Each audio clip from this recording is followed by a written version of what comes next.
In Tai Chi, we always talk about a Tai Chi ball.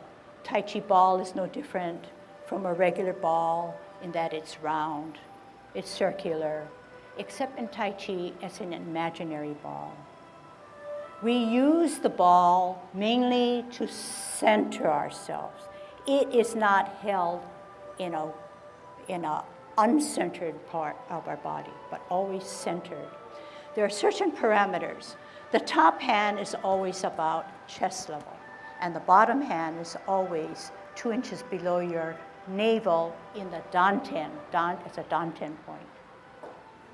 It always can move and rotate. But whatever we do, when we hold the ball, the bottom hand is the advancing hand.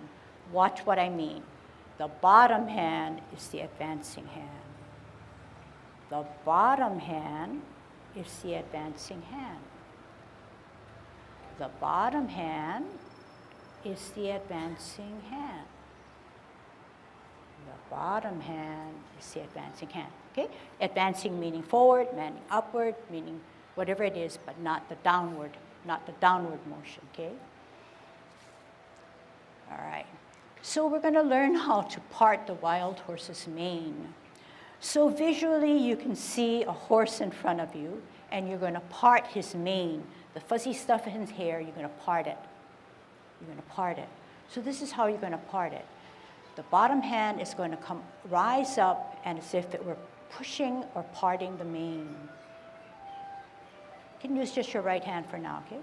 So the bottom hand advances, you're holding your ball, and the right hand is on the bottom. You're going to turn the ball, and you're going to advance the bottom hand to brush the mane of the horse. One more time. Right hand on the bottom hand advances. Spin the ball, advance, right hand to part the wild horse's mane. Good.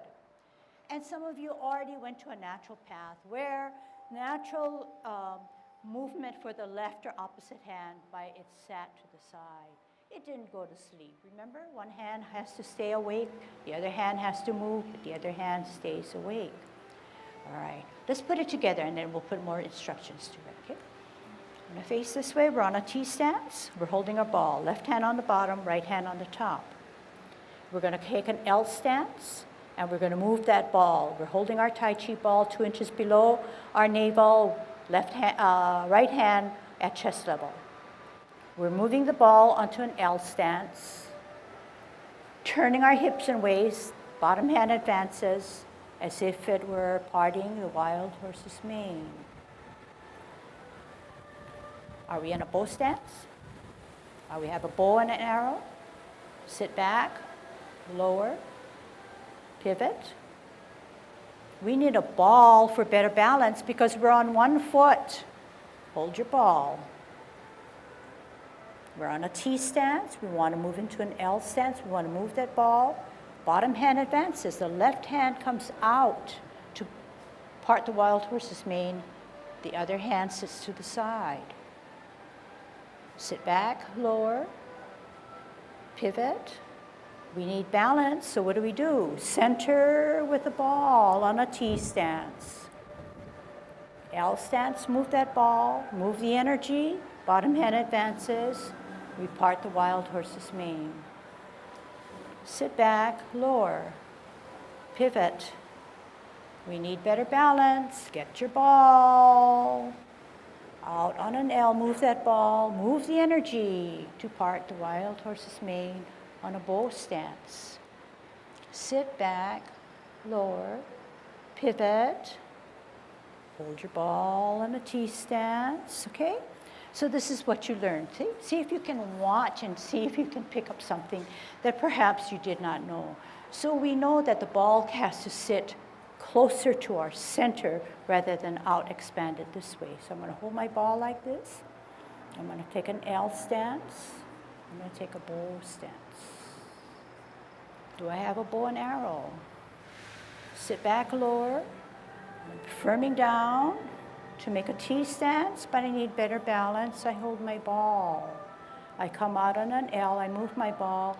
My energy needs to come out and across to part the wild horse's mane. I sit back and lower.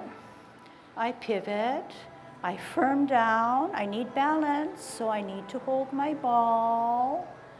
I'm on a T stance. I'm on an L stance. I move that energy to part the wild horse's mane.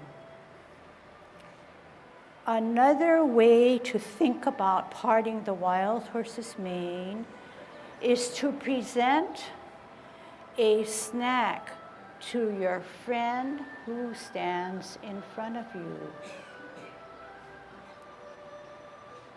It works well because you are going to be careful, you're going to be respectful, you're going to present a nice snack and say, here it is.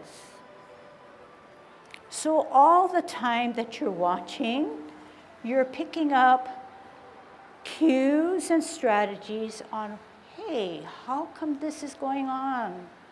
Why is it so slow? Why is there maybe a smoothness and a softness?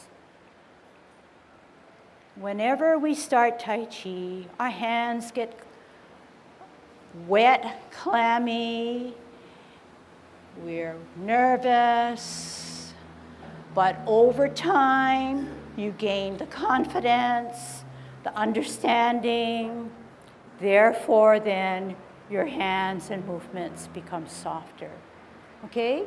So don't worry about it. Okay, and did you ever see me doing this? Did you ever see me doing this? You should never see me doing that. I should never or rarely ever see you doing that. I will correct you. And obviously you know why. Because our head is heavy and this is very poor Tai Chi posture. I am going to fall. So we're in here not to fall, no guarantees, but we can truly try to improve our stance, understanding of our body so that we can prevent falls, okay? Prevent falls. So we need that strong core. We need to address it right away.